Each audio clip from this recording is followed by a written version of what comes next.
Capítulo 7.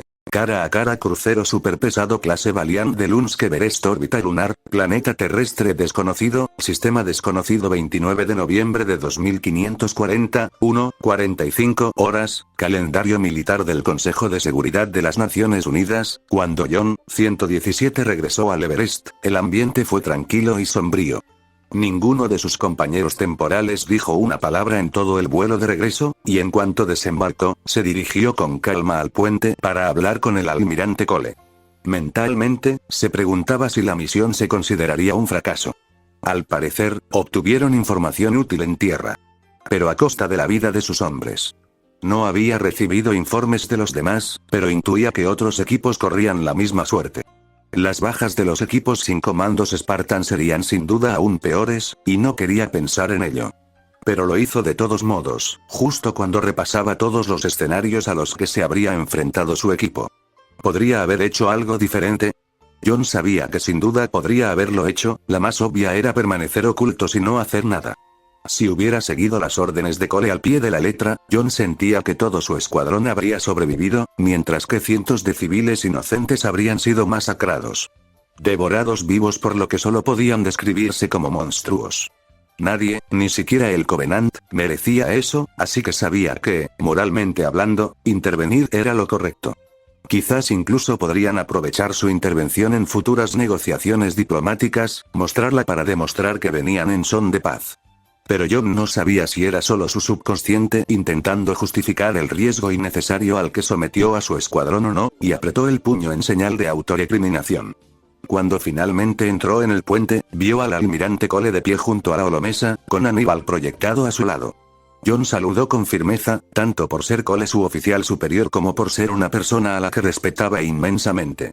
Incluso más que sus propios Spartans, el almirante Cole era la mejor arma de la humanidad contra el Covenant, logrando ganar cada uno de sus combates contra su flota tecnológicamente superior.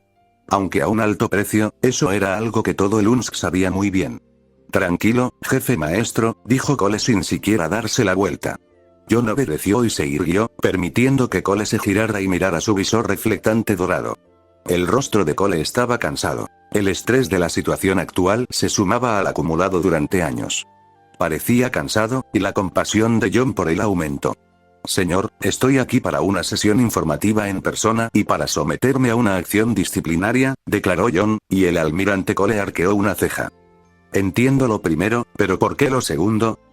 Preguntó Cole, sabiendo ya la respuesta. Eludí tus órdenes, lo que resultó en una fatalidad, respondió John, y Cole asintió. Sí, por supuesto. Cole asintió y luego miró al jefe maestro con una mirada fría y dura.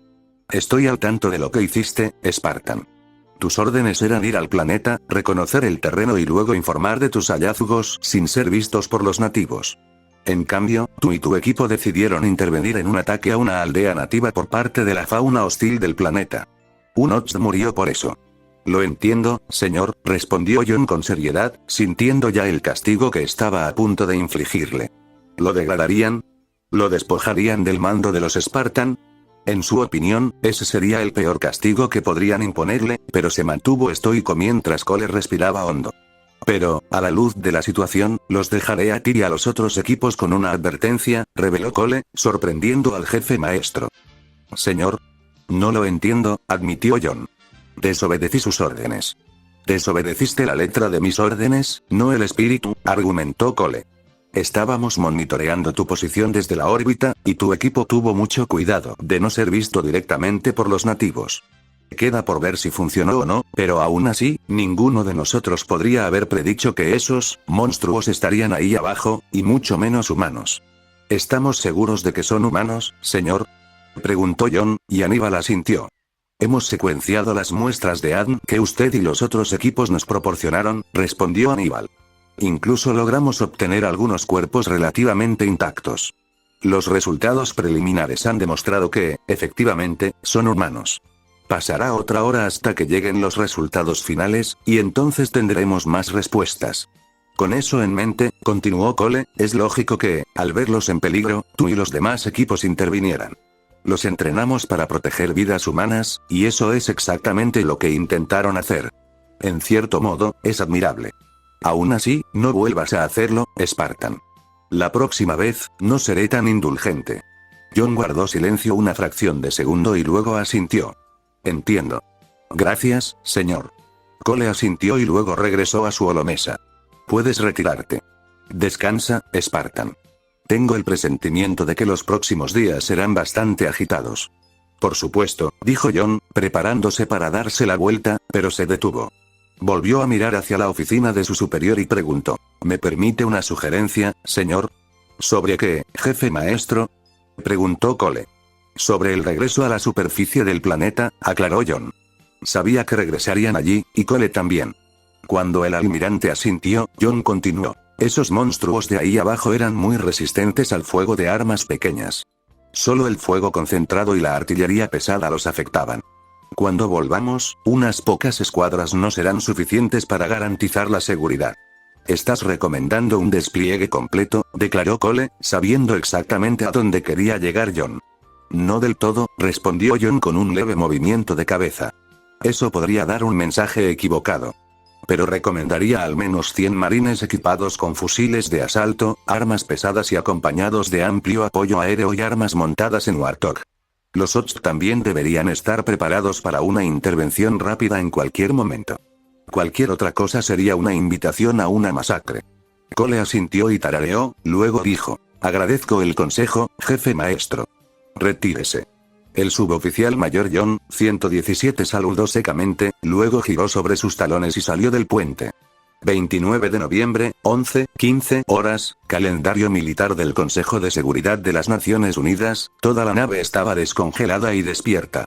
Por lo tanto, el comedor estaba en plena actividad, lleno de marines que comían con sus escuadrones y charlaban entre ellos. El resto de los OTS también estaban despiertos, la mayoría en silencio, lamentando la pérdida de sus camaradas. John y el resto del equipo azul permanecieron separados, incómodos interactuando con personas que no fueran Spartan. Aún llevaban su armadura Mjolnir, sin casco, lo que ofrecía a los marines una visión poco común del aspecto real de un Spartan y... Dios mío. ¿Siempre están tan pálidos? Murmuraron algunos mientras miraban a los supersoldados, pero el equipo azul no les prestó atención. En cambio, se concentraron en comer sus raciones en relativo silencio. No eran especialmente apetitosos, pero eran mejor que nada. Esos bichos hicieron que mataran a nuestros amigos, siseó un OTS furioso desde el otro lado de la habitación. El oído aumentado de John lo captó como si estuviera justo al lado. Ni siquiera hacen nada, solo están ahí sentados, solos. Ya basta, replicó otro OTS. John reconoció la voz del sargento Lee. Sabíamos lo que hacíamos. Si yo estuviera al mando, habría hecho exactamente lo mismo. Y no fue 058 quien nos condujo a esas avispas. En todo caso, nos salvó la vida, añadió otro OTS, a quien Linda reconoció como Jameson. Era como una diosa con ese rifle de francotirador. Los malditos bichos no tuvieron ni una sola oportunidad. Pero no fue lo suficientemente rápida para salvar a tu LT. Nosotros tampoco, y nadie podría haber previsto que eso pasaría. Culparla no es justo y lo sabes. La conversación continuó así, pero John centró su atención en Linda. Ella estaba tan estoica como siempre, pero él reconoció la mirada en sus ojos. Ella coincidía con ellos, creía que debería haber sido lo suficientemente rápida para evitar la muerte del teniente Gamal. John se concentró en ella, diciéndole en silencio que no era su culpa. En todo caso, sentía que merecía ser elogiada por haber sacado a todos los demás con éxito. Gracias a sus años de entrenamiento y lucha codo con codo, Linda lo comprendió a la perfección y dibujó una sonrisa en sus labios con un dedo mientras asentía. John asintió y giró la cabeza al ver a la teniente Calibe entrar en el comedor. A diferencia de antes, ni siquiera lo miró mientras se acercaba silenciosamente a recoger su comida, se sentaba en una mesa vacía y comenzaba a comer. Los demás OTS la fulminaban con la mirada, y John sabía por qué. Era bien sabido lo que los equipos de reconocimiento encontraban en la superficie del planeta, tanto humanos como monstruos que los atacaban. De todos los equipos enviados, solo el de Cali vio una aldea nativa atacada y no hizo nada. Se limitaron a observar, y una vez que los monstruos se marcharon, entraron y recuperaron lo que pudieron antes de extraerlo.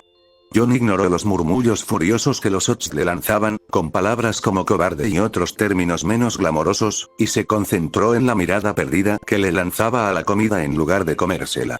Reconocía esa mirada. Había estado en demasiados marines como para contarlos, y ya sabía qué hacer. Sus Spartans hicieron lo mismo y, como tales, no hicieron nada para detenerlo mientras John se levantaba y caminaba hacia la mesa del teniente Calip. Ella apenas reconoció su presencia cuando él se sentó frente a ella, y por unos momentos lo único que hubo entre ellos fue silencio. Teniente Calip, saludó John, esperando una respuesta. Ella no la dio al principio, pero luego movió lentamente la cabeza para mirarlo con indiferencia. Jefe maestro, dijo en voz baja, y luego volvió a su comida. John frunció el ceño ligeramente, ya percibiendo las señales de un intenso trauma. Tenía que manejar esto con delicadeza. Tras un momento para ordenar sus pensamientos, John apoyó los brazos en la mesa. Sé lo que tú y tu escuadrón hicieron, confirmó John, y Calip se estremeció, y no voy a decir si hicieron lo correcto. No me corresponde a mí decidirlo. Lo que sí puedo decir es que mantuvieron a su escuadrón con vida sin bajas. Seguiste las órdenes de Cole al pie de la letra y cumpliste la misión. Eso es todo lo que se te podía pedir. Calip permaneció en silencio un momento, con la vista fija en la mesa. John temía haber dicho algo incorrecto sin querer, como solía hacer con los que no eran espartanos, pero antes de que pudiera decir nada más, ella volvió a hablar. Había más de 300 personas en esa aldea, susurró Calip, y su voz resonó por la habitación como una explosión sónica. Padres, abuelos, incluso niños. Todos eran humanos, aunque algunos tuvieran partes de animales. Simplemente, vivían sus vidas. Unos cuantos niños jugaban en la calle mientras sus padres los vigilaban, con guardias vigilando desde fuera de los muros. Todo estaba en paz. Entonces esas cosas, esos monstruos aparecieron de la nada. Todo se convirtió en un caos, en un abrir y cerrar de ojos. Había estado recibiendo los informes, sabía lo peligrosos que eran, y Calip tragó saliva, conteniendo las lágrimas, y murmuró. Estaba en posición de ayudarlos. Podríamos haber eliminado a algunos, al menos. Quizás incluso haber salvado la aldea. Pero eran tantos, y no nos notaron mientras masacraban a esos aldeanos. Yo, elegí a mi escuadrón en lugar de ellos, y tuve que presenciar cómo todos y cada uno de los habitantes de esa aldea eran perseguidos y asesinados. Soltó una risa solemne, con lágrimas corriendo por su rostro. Había un niño, no tendría más de 2 años. Tenía cuernecitos como los de una vaca que le salían de la cabeza. Lo vi a él y a su madre intentar escapar, y ambos fueron devorados. Un lobo los cortó y los devoró, así de simple. Chasqueó los dedos para enfatizar y añadió. Para cuando se fueron, y ya era seguro entrar, apenas quedaba nada. Solo se notaba que alguien vivía allí por toda la sangre. Fue un milagro que consiguiéramos cuerpos. Dirigió sus ojos inyectados en sangre al jefe maestro y gritó. Así que sí, mantuve a mi escuadrón con vida y cumplí la misión arrojando a 300 personas inocentes a los lobos. Dígame si fue la decisión correcta. John guardó silencio, al igual que el resto del comedor. Calip, sollozando abiertamente, graznó. ¿Y bien? Dime. John permaneció en silencio, sin saber qué responder. Entonces, con voz suave, admitió. No lo sé. Sí. Sí, eso pensé, respondió Calip, y luego volvió a su comida. El mensaje era claro. Su presencia ya no era bienvenida. Con el corazón apesadumbrado, John se levantó y dejó atrás al sollozante Ost, enviando silenciosamente un mensaje al puente solicitando que la teniente Calip y su equipo fueran dados de baja del servicio activo en el futuro previsible. No estaba en condiciones de luchar pronto, y John solo esperaba que con el tiempo volviera a estarlo. 30 de noviembre de 2540, 17:40 horas, calendario militar del Consejo de Seguridad de las Naciones Unidas, el puente del Everest rebosaba actividad. Técnicos y alféreces trabajaban en sus puestos mientras informaban sobre el estado de la nave. Las reparaciones seguían en marcha, pero hasta que lograran regresar al espacio de Lunsky a un astillero, tendrían que arreglárselas solos. Como mínimo, pudieron enviar una señal de comunicación, detallando su ubicación y lo que habían descubierto. Con un poco de suerte, los refuerzos de Luns llegarían en las próximas 2 semanas. Señor, todos los marines y soldados del ejército están en estado operativo, listos para partir a su orden, informó Aníbal, volviendo a la existencia desde su holomesa. Bien, respondió el almirante Cole, cruzando los brazos a la espalda. ¿Hemos recibido alguna transmisión de los nativos? Todavía no, señor, pero hemos estado recibiendo más conversaciones, respondió Aníbal. ¿Puedes entender algo de esto? Todavía no. Al ritmo actual, creo que tardará al menos un mes, admitió Aníbal. Sin embargo, he podido averiguar más sobre los nativos gracias a las muestras que obtuvimos. ¿Están todavía intactos los cuerpos?, preguntó, y Aníbal asintió. Según sus órdenes, almirante, informó la IA inteligente. Cole asintió, volviendo su atención a la holomesa. Había dado órdenes muy específicas al personal médico a bordo del Everest para asegurar que los cuerpos permanecieran lo más intactos posible. No se trataba de miembros del Covenant, y devolver los cuerpos sería una buena muestra de su buena voluntad.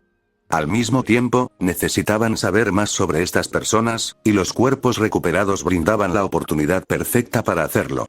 ¿Qué has encontrado?, preguntó Cole, y Aníbal mostró una serie de imágenes en la holomesa. Mostraban diversas secuencias de ADN y análisis de diversas muestras de músculos, huesos y más. Logramos recuperar 5 cuerpos prácticamente intactos, explicó Aníbal. 3 hombres, 2 mujeres, una de las cuales tenía un par de orejas de perro en la parte superior de la cabeza, con edades óseas que oscilaban entre los 16 y los 62 años. Es cierto que es una muestra pequeña, pero su dispersión es lo suficientemente amplia como para hacer suposiciones aproximadas sobre su biología. No me gustan las suposiciones, Aníbal, señaló Cole frunciendo el ceño. Yo tampoco, almirante, pero hasta que establezcamos un diálogo más directo, solo podemos basarnos en suposiciones, declaró Aníbal. Ni a él ni a Cole les gustaba quedarse a oscuras, pero esto era todo lo que tenían, así que más les valía aprovecharlo al máximo. Bueno, no se puede evitar. ¿Qué han encontrado?, preguntó Cole, y Aníbal amplió las secuencias de ADN obtenidas de los cuerpos. Biológicamente hablando, son Homo sapiens, reveló Aníbal, sin embargo yo no los clasificaría como Homo sapiens sapiens. ¿Qué significa eso?, preguntó en voz baja uno de los alféreces que escuchaba la conversación, lo cual Aníbal captó fácilmente y se dispuso a explicar. No profundizaré en la taxonomía humana, pero es un tema relevante para esta discusión, explicó Aníbal. Los humanos modernos, dispersos por todas nuestras colonias, pertenecen a la especie Homo sapiens, específicamente a la subespecie Homo sapiens sapiens. Otras subespecies incluyen al Homo sapiens neanderthalis y al Homo sapiens hidalgo, aunque aún existe un debate considerable sobre si estos realmente califican y si no son especies separadas. En cualquier caso, por lo que veo, creo que la población humana nativa de este planeta sin duda calificaría como subespecie de Homo sapiens. Su ADN y composición biológica coinciden casi exactamente con los nuestros, pero existen suficientes diferencias taxonómicas para justificar la clasificación. Me arriesgaré a decir que hay 2 subespecies viviendo ahí abajo, señaló Cole, mirando la imagen de la hembra de unos 30 años con orejas negras como las de un lobo que sobresalían de la parte superior de su cabeza. Tienes razón, confirmó Aníbal. Ambas subespecies son biológicamente compatibles, pero la hembra en cuestión tiene ADN canino adicional entretejido en el suyo, lo que le da un sistema auditivo dual. ¿Funcionaron esas orejas extra?, preguntó el almirante Cole, y Aníbal asintió. Sus ojos también contenían una cantidad mayor de bastoncillos de lo que se consideraría normal. Esto significaba que poseía lo que habría equivalido a una visión nocturna natural, además de una audición muy sensible. Aislamos el gen del que provenían esas orejas y los bastoncillos adicionales, pero curiosamente, a juzgar por los informes de campo, la expresión de ese gen es muy variada. Se han reportado individuos con cuernos, narices diferentes, e incluso orejas humanas normales reemplazadas por completo por las de otro animal. No sé si todos esos especímenes se considerarían subespecies independientes por derecho propio, o si el gen que portaba él, a falta de una palabra mejor, ADN animal es altamente mutagénico. Entiendo por qué la chica lobo se considera una subespecie aparte, señaló Cole, pero ¿qué hace a las demás tan diferentes? Por lo que veo, se parecen mucho a nosotros. Tienes razón, pero tras un análisis más detallado, he identificado varias características clave que me llevaron a mi conclusión, continuó Aníbal, ampliando las muestras de músculo y hueso. Para empezar, sus músculos son mucho más densos y compactos que los de un ser humano no modificado genéticamente. No de forma abrumadora, como la de un sangueili, pero sus civiles normales son casi tan fuertes como uno de nuestros marines. Al menos a juzgar por la densidad muscular. Sus huesos también son más robustos y densos, con más calcio por centímetro cuadrado que los nuestros. Sus neuronas son más receptivas a las señales eléctricas, y las paredes de sus corazones y del resto de sus sistemas circulatorios son más robustas que las nuestras. Son más fuertes que nosotros, señaló Cole, viendo exactamente hacia dónde se dirigía Aníbal. Además de ser más rápidos y resistentes, añadió Aníbal. Hay muchos factores que podrían haber influido en este desarrollo evolutivo, pero creo que la causa más probable es la fauna altamente agresiva con la que tienen que convivir. Yo no llamaría a esas cosas vida silvestre, insistió Cole, sintiendo que no había nada vivo en ellas en absoluto, pero definitivamente puedo ver cómo impulsarían el cambio evolutivo. Precisamente. Su presencia y extrema hostilidad probablemente resultaron en que solo aquellos capaces de sobrevivir a enfrentamientos con ellos tuvieran descendencia.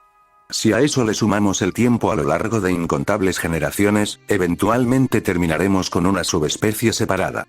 Como la diferencia entre un oso pardo y un oso grizzly, comentó Cole asintiendo levemente. Ambos pertenecían a la misma especie, pero una diferencia en las condiciones ambientales provocó que las dos poblaciones divergieran en subespecies distintas. Exactamente igual que lo que parecía estar sucediendo en el planeta de abajo. Aún así, ¿cómo pudo la evolución hacer que a uno le crecieran orejas de lobo? No tendría respuesta para eso, admitió Aníbal. Si tuviera que adivinar, lo que trajo a estos humanos al planeta causó esa mutación en particular. Tarareó Cole para sí mismo, rascándose la barbilla pensativo.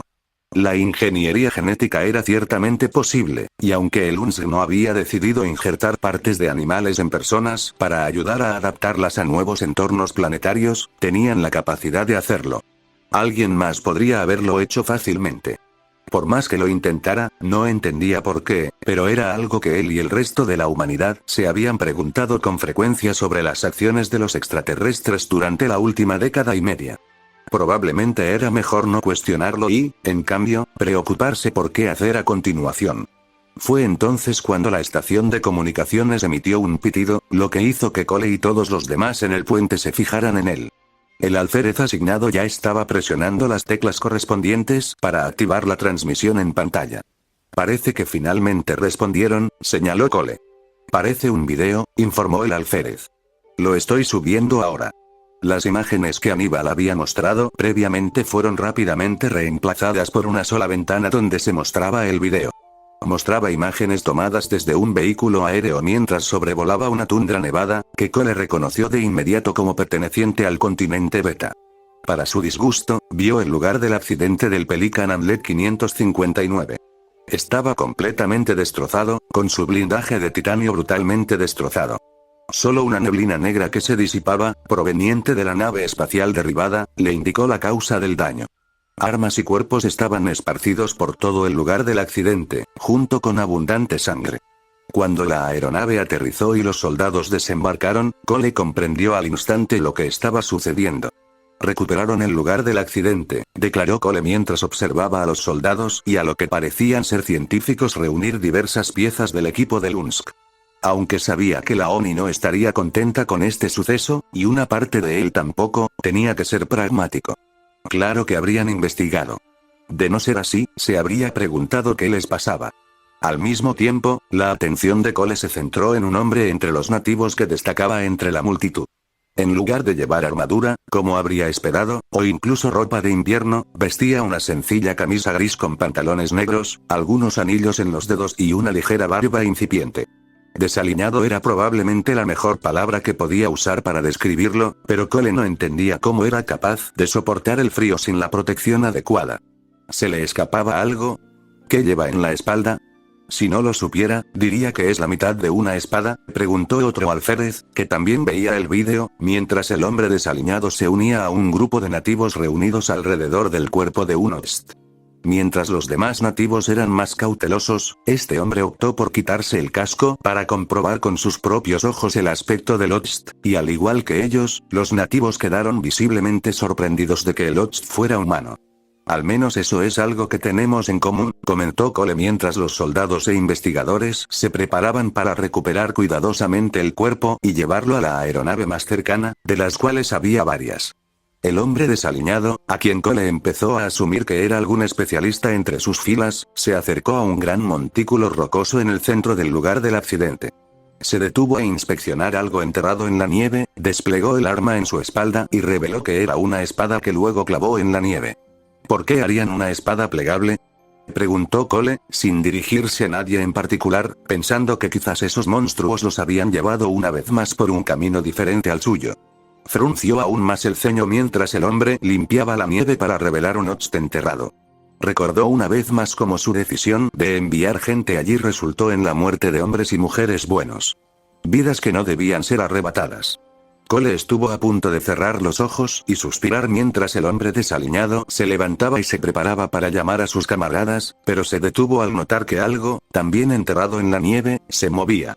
Giró la cabeza justo cuando un enorme monstruo con aspecto de tigre dientes de sable emergía de la nieve, listo para hundir sus enormes colmillos en la víctima. Cole se preocupó por un instante, pero la preocupación se transformó en asombro al oír varios disparos distintivos de una pistola M6S. El cuerpo del monstruo retrocedió al impactar las balas en su cabeza, y el especialista lo decapitó de un solo golpe con su espada.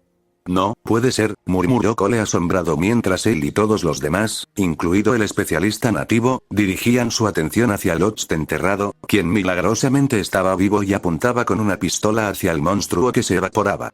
Cuando el Ocht cayó inconsciente, el hombre que lo encontró ya gritaba pidiendo ayuda, y Cole observó cómo los soldados e investigadores lo extraían cuidadosamente de la nieve, hacían todo lo posible por curar sus heridas y lo llevaban a la aeronave más cercana para su extracción. El video avanzó rápidamente, y ahora estaban dentro de lo que solo podía suponer que era un hospital. Allí vieron a Ocht tendido en una cama de hospital, con el cuerpo cubierto de moretones y heridas que los médicos nativos intentaban curar desesperadamente. Un monitor cardíaco se movía a un lado, mostrando que estaba vivo a pesar de todos los tubos que le sobresalían. Pero lo más importante, Cole pudo reconocer el rostro del hombre y abrió los ojos de par en par. Ese es el sargento Graves, está vivo, anunció Cole, sintiendo una sonrisa en su rostro. Lo encontraron y trataron de curarlo. Luego, el video se adelantó de nuevo, y Cole tuvo que reconsiderar su declaración anterior. No intentaron tratarlo, lo hicieron, Graves, Ethan. Sargento. 90.515, 941, 52, declaró Graves con inexpresividad a un científico visiblemente agitado que claramente intentaba hacerle preguntas. Cada afirmación resultaba en la misma respuesta, y la sonrisa en el rostro de Cole se acentuó junto con una leve risita. Tras unos minutos de observar el mismo diálogo una y otra vez, finalmente saltó a una nueva sección, donde Graves, ahora completamente erguido, miraba fijamente a la cámara. Sí. Entiendo lo que quiere. Hable a la cámara, se quejó Graves mientras un médico traía comida para dejarla en una bandeja junto a él. Graves asintió con la cabeza hacia la mujer, luego se aclaró la garganta y miró directamente a la cámara. Almirante Cole, este es el sargento Ethan Graves. Sé que usted y el resto del Everest debieron haber dado por sentado que estaba muerto, pero como puede ver, sobreviví. Mis heridas fueron graves y, a juzgar por las radiografías que me han hecho, sufrí algunas fracturas, contusiones en los órganos, hemorragias internas, la cuestión es que ahora mismo me duele muchísimo. Para enfatizar, Graves flexionó el brazo, solo para hacer una mueca de dolor y obligarse a detenerse. Un par de médicos acudieron de inmediato a él, pero Graves les indicó que se detuvieran. Así ha sido durante las últimas horas. Aunque he sufrido peores. Volveré a la acción en unas semanas. Graves frunció el ceño y levantó una caja que tenía sobre el regazo. La abrió, revelando que el contenido eran placas de identificación. El resto de mi escuadrón no sobrevivió, y debo insistir en que me permitan escribir las cartas de condolencia a sus familias a mi regreso. Cole asintió de inmediato, sabiendo que Graves no podía verlo en ese momento, pero sintiendo la necesidad de hacerlo de todos modos. Graves continuó diciendo, estas personas, como seguramente habrán notado, son completamente humanas. Algunos tienen partes extra por alguna razón. Uno de los médicos tiene cola de lagarto, créanlo o no. Lo vi rascarse la nariz con ella. Salvo por un idiota bigotudo, son bastante decentes. Un poco autoritarios, pero no me puedo quejar, salvo por no entender ni una sola palabra de lo que dicen. A mí tampoco me entienden, y supongo que esperan que ustedes y yo podamos solucionarlo de alguna manera. Intentaron usar un montón de imágenes para explicar lo que querían que hiciera, y eso fue todo un reto. Graves miró a un lado y luego a la cámara y dijo, me salvaron la vida, almirante, y me tratan como a un paciente, no como a un prisionero. Definitivamente soy ambas cosas, pero no intentan interrogarme ni nada.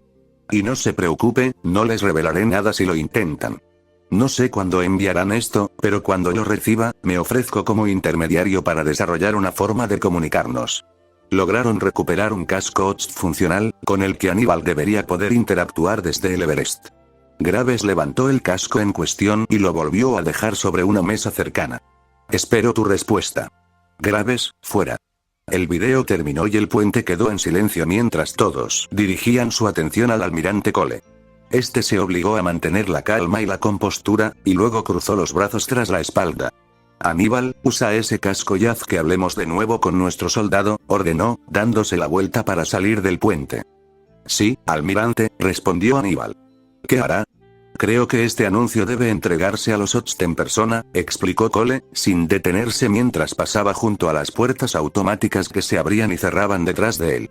2 de diciembre de 2540, 8:05 horas, calendario militar del Consejo de Seguridad de las Naciones Unidas, Hospital Militar, Continente Beta. Graves tuvo que admitir que, al oír la voz de Aníbal por el comunicador del casco, se le saltaron las lágrimas.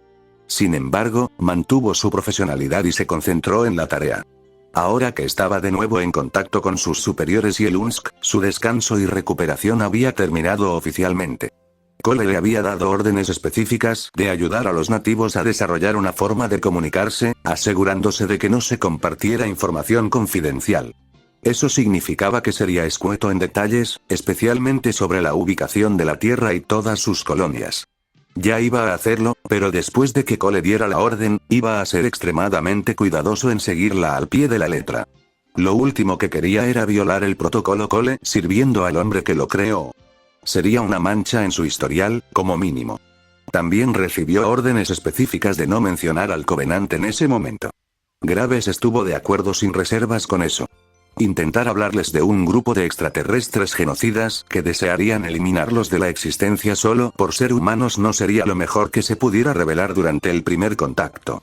Lo más inteligente era ser paciente y solo compartir esa información cuando se iniciara un diálogo formal.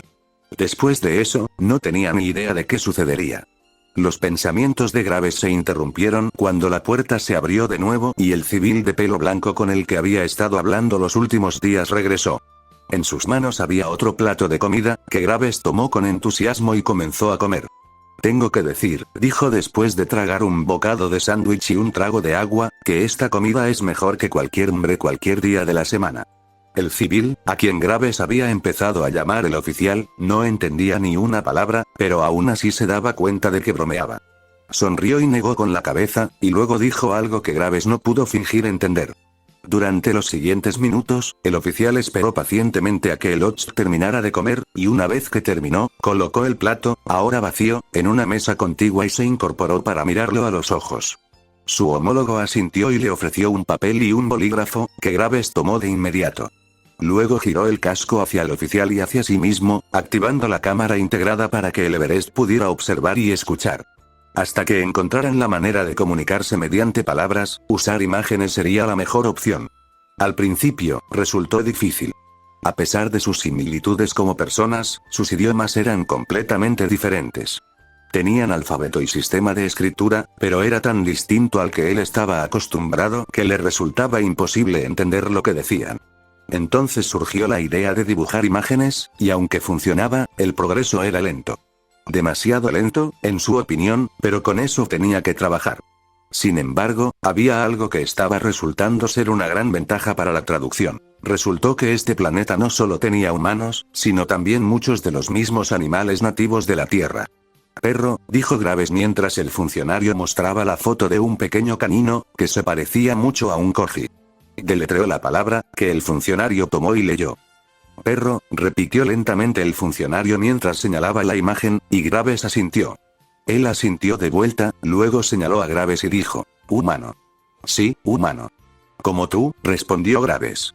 Fue entonces cuando el casco brilló al recibir una comunicación del Everest, y el OTS inmediatamente tomó el casco y se lo volvió a colocar. Soy Graves, declaró. Un instante después, vio aparecer el rostro de Aníbal en la esquina superior derecha de su HUD. Sargento, tengo una idea sobre cómo facilitar las comunicaciones, informó Aníbal. Estoy atento, Everest. Cuéntamelo. Quiero que tomes las palabras que ya discutieron con los nativos, explicó la IA inteligente, así como el alfabeto inglés. Luego, quiero que traduzcas esas palabras y letras a binario. Graves pensó por un momento y luego dijo, ¿qué se supone que hace eso? Los nativos de este planeta utilizan el código binario como base de su software informático, al igual que nosotros, explicó Aníbal. Al traducir nuestro idioma al binario, pueden traducirlo al suyo. Este es solo un primer paso y no incluirá puntuación, símbolos, etc. Pero al hacer esta traducción rudimentaria, podemos iniciar un diálogo adecuado y, a partir de ahí, yo puedo encargarme del resto de la traducción. De acuerdo, entiendo cómo eso puede ayudar, admitió Graves. Solo hay un problema. No sé binario. Les enviaremos las traducciones en breve, aclaró Aníbal. Por favor, esperen. Entendido, respondió Graves, luego esperó pacientemente mientras los datos se enviaban al casco. Cuando por fin llegó el mensaje, Graves tomó otra hoja de papel y empezó a escribir el alfabeto inglés. El funcionario, y sin duda los demás que observaban tras el espejo unidireccional, observaron atentamente cómo Graves terminaba. Luego, debajo de cada letra, escribió con la mayor claridad posible la traducción del código binario correspondiente.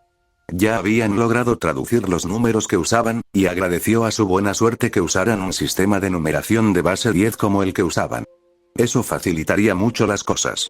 Al principio, el funcionario se sintió confundido, pero solo duró un instante antes de que sus ojos se abrieran de par en par al comprender. Asintió rápidamente y señaló con el brazo hacia el espejo para coger más hojas de papel, además de las fotografías que ya habían traducido. Por el rápido vistazo que Graves echó al abrirse la puerta, el otro lado estaba inundado de actividad, y sintió que una leve sonrisa se dibujaba en su rostro. Por fin estaban llegando a alguna parte. 13 de diciembre de 1969, 13:15, calendario remanente, Academia Atlas, Reino de Atlas, Solitas se llaman UNSC, siglas del Comando Espacial de las Naciones Unidas, informó el profesor Ozpin a los consejos reunidos de todos los reinos del mundo, y algunos más. Habían llegado justo esta mañana, y Ozpin consideró que habían recopilado suficiente información sobre sus visitantes para empezar a hablar sobre qué hacer a continuación. Por lo que hemos podido determinar, son el brazo militar y exploratorio del CTU, Gobierno de la Tierra Unida. ¿Tierra? ¿Qué es eso? No se refieren a tierra de verdad, ¿verdad? Preguntó uno de los consejeros de Vale, y Ironwood negó con la cabeza. Creemos que Tierra es el nombre de su planeta natal, explicó Ironwood. Sin embargo, cuando intentamos indagar más, el sargento Graves se negó a darnos información específica. Solo sabemos que es un planeta y que allí viven humanos. ¿Sargento Graves? El extraterrestre que tenemos bajo custodia, aclaró Ironwood. Su rango es sargento, aunque su verdadero nombre es Graves. Al menos, eso es lo que creemos. Ni por asomo me imagino llamándole sargento a un niño. Una pequeña ronda de risas recorrió la sala, divertidas por la broma de Ironwood. Otros, sin embargo, no lo estaban, y uno de los consejeros de Vacuo se inclinó hacia adelante. ¿Por qué vino este UNSC, sobre todo en su estado actual? Según Graves, fue un accidente, informó Ozpin. Su nave sufrió daños y se vieron obligados a saltar aleatoriamente a un espacio llamado desliespacio, que es como logran viajar más rápido que la luz. Al llegar a nuestro sistema, detectaron las transmisiones del CCT y vinieron a investigar. Todos sabemos lo que sucedió después. Si sufrieron daños, replicó el concejal, ¿por qué decidieron que ir a un lugar al azar era la decisión correcta? ¿Por qué no regresar directamente a su tierra? Por el momento, no lo sabemos, admitió Ozpin con un suspiro. Solo podemos hacer conjeturas. Francamente, tenemos que pasar de la suposición a la certeza cuanto antes, argumentó otro concejal, este de Mistral. La única razón por la que puedo imaginar que hayan dado un salto FTL aleatorio, si entiendo bien la terminología, es que no querían que los siguieran. La pregunta es, ¿seguidos por qué? Y lo más importante, su llegada aquí, accidental o no, ¿nos traerá sus problemas? Ya tenemos suficientes problemas aquí, y lo último que necesitamos son los de alguien más. Tenga la seguridad, consejero, de que una vez que entablemos un diálogo adecuado con el Consejo de Seguridad de las Naciones Unidas, llegaremos al fondo de lo sucedido, insistió Ozpin. Era obvio para él, al igual que para Ironwood y los demás, que el sargento Graves no estaba siendo del todo sincero sobre su llegada. Si bien era inmensamente frustrante, Ozpin comprendía por qué sus superiores le ordenaban mantener el secreto. Pero el secretismo de Graves no era lo que más le preocupaba. De hecho, eran los secretos en sí. ¿Qué les ocultaban los alienígenas y por qué?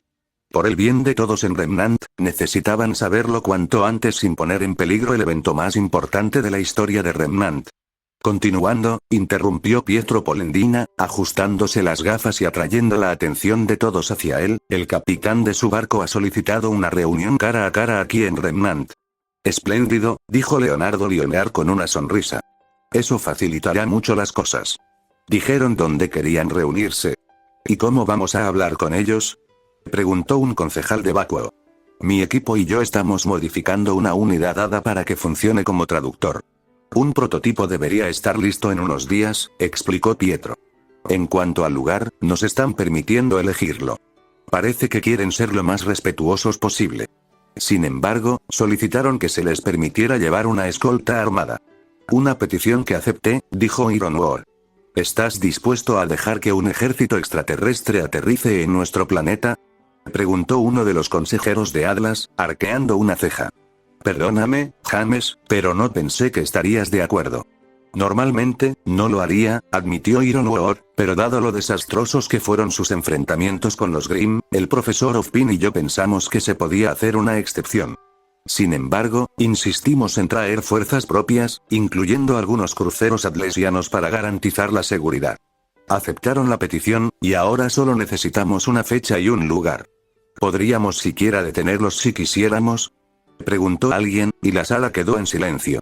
Era una pregunta que todos tenían en mente, pero no era algo en lo que quisieran pensar. En este momento, se están comportando de manera pacífica, señaló Ozpin. De hecho, han sido más que pacíficos. Han sido útiles. Creo que sería mejor centrarse en eso. Los consejeros asintieron en señal de aceptación, algunos más que otros. Tanto Ozpin como Ironwood comprendían sus dudas. Sentían lo mismo, pero el deseo de un diálogo pacífico superaba sus preocupaciones. Además, dado lo que sabían de las fuerzas terrestres de Lunsk, se sentían lo suficientemente seguros como para garantizar que todo saliera bien. Bueno, entonces supongo que puedo comprender sus preocupaciones. Mientras tomemos las precauciones necesarias, no veo ningún inconveniente en permitirlo, declaró un concejal de Vale. Dentro de lo razonable, por supuesto. Estoy totalmente de acuerdo, respondió Ironwood, cruzando los brazos. Con eso en mente, deberíamos hablar sobre dónde se celebrará esta reunión. Creo que Atlas sería un lugar privilegiado. ¿Ah, sí? ¿Por qué? Preguntó un concejal de Vale. Atlas ha liderado la facilitación del primer contacto desde sus inicios, explicó Ironwood. Además, el ejército atlesiano sería más que capaz de brindar una amplia seguridad para la reunión. Lo más lógico es que Atlas albergue a la delegación. Y así les dirás a los extraterrestres quién es exactamente el rostro de Remnant. Tu reino, ¿cómo sería? Ironwood frunció el ceño, al igual que los consejeros atlesianos, y dijo, no es eso lo que intento insinuar. Simplemente estoy siendo lo más lógico posible. Igual que yo. Quien quiera que organice esta reunión se presentará, intencionalmente o no, como el líder de facto de Remnant, insinuando así que los demás reinos no son tan importantes. El consejero de Vale frunció el ceño, al igual que sus homólogos. Atlas ha tomado la iniciativa hasta ahora, y estamos más que agradecidos por ello. Pero se supone que los reinos son iguales entre sí, y para demostrarlo, es imperativo que otro reino albergue a Lunsk y no Atlas. En otras palabras, Vale, intervino un concejal de Vacuo. Sí, confirmó otro concejal de Vale. Según todos los informes, Vale es el corazón político y económico de Remnant. Al fin y al cabo, el orden mundial actual surgió de él tras la Gran Guerra, y qué mejor manera de demostrárselo a los extraterrestres que alojándolo allí. Vacuo también ganó esa guerra, por si lo has olvidado, replicó el consejero de Vacuo, señalando con el dedo con vehemencia. Durante siglos, los demás reinos han menospreciado a mi pueblo o nos han explotado abiertamente. Estás hablando de mantener la imagen de igualdad entre los reinos, y al celebrarla en Vacuo, lo demostramos. Mistral tiene el mismo derecho, insistieron los consejeros de Mistral. Somos el reino más grande y poblado del mundo. Hay 760 millones de personas viviendo en el planeta, de las cuales 300 millones viven solo en Mistral. Eso representa casi la mitad de la población mundial. Solo Vale se acerca con 250. Comparado con eso, Atlas solo tiene 125 y Vacuo unos míseros 70 millones. Los 30 millones de habitantes de Menagerie no son un factor aquí, ya que ni siquiera constituyen un reino. Si queremos ser verdaderamente representativos de la mayoría de la gente de Remnant, Mistral ofrece la mejor oportunidad para hacerlo. La sala se sumió rápidamente en una pequeña disputa, mientras el grupo reunido discutía entre sí sobre qué reino debería albergar a los alienígenas. Ozpin frunció el ceño y permaneció en silencio, mientras Ironwood y Leonard intentaban restablecer el orden. En opinión de Ozpin, todos tenían razón. Atlas era, militarmente hablando, el reino más fuerte del mundo y había tomado la delantera hasta el momento, lo que significaba que probablemente era el lugar más seguro para albergarlo. Al mismo tiempo, Vale era, sin duda, el corazón económico y político de Remnant, una posición que había ocupado desde el final de la Gran Guerra hacía 80 años, y su posición geográfica central ayudaría a acomodar a todas las delegaciones. Mistral, en efecto, tenía la mayor población del mundo, lo que significaba que una muestra verdaderamente representativa tendría que incluirlos de alguna manera. Sin embargo, ubicarla en cualquier otro reino alimentaría incidentalmente la desafortunada tendencia a ignorar a Vacuo. Al igual que el resto de la delegación le estaba haciendo a Menagerie, intencionalmente o no. Era un gran dilema, en opinión de Ozpin. Sin embargo, el mayor problema persistía. Quienquiera que albergara a los alienígenas tomaría la iniciativa en todas las interacciones futuras. Los alienígenas pensarían primero en ese reino, lo que podría causar numerosos problemas en las relaciones interreinos. Sin embargo, una cosa era segura.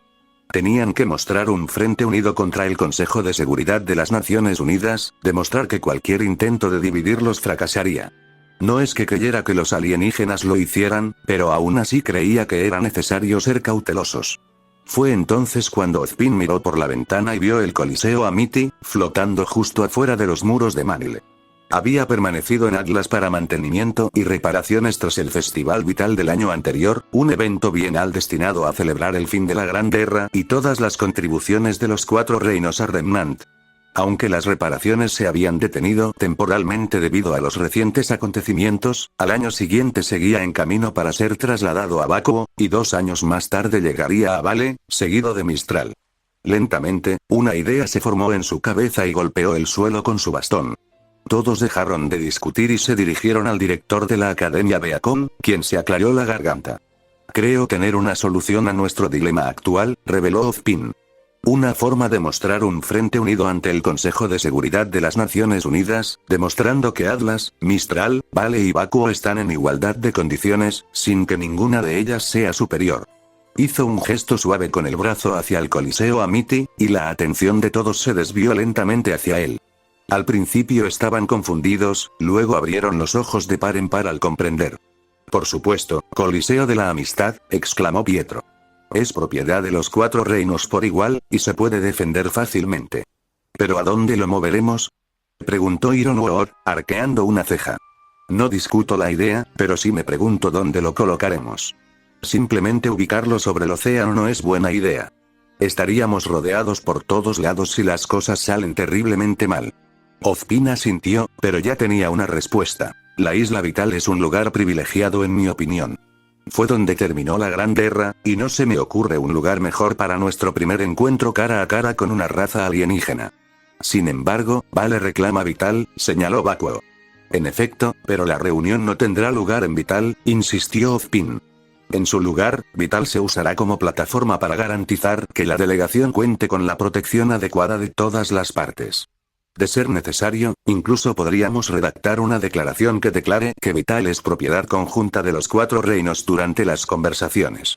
Los consejeros entrecerraron los ojos y volvieron a hablar entre ellos sobre la sugerencia de Ozpin. Intercambió una mirada con Ironwood, Leonardo y Pietro. Tras un momento, asintieron, y luego los 2 directores se marcharon para reunirse con sus respectivos consejos. Ozpin hizo lo mismo, y tras unos minutos de intenso debate, las conversaciones se calmaron y todos llegaron a una decisión. La propuesta del profesor Ozpin es acertada, declaró Ironwood. La secundo. Yo también, añadió Leonardo. 1 a 1, los demás consejos expresaron su aprobación y dieron su consentimiento unánime. Pietro asintió con alegría y salió de la sala para enviar un comunicado al Consejo de Seguridad de las Naciones Unidas.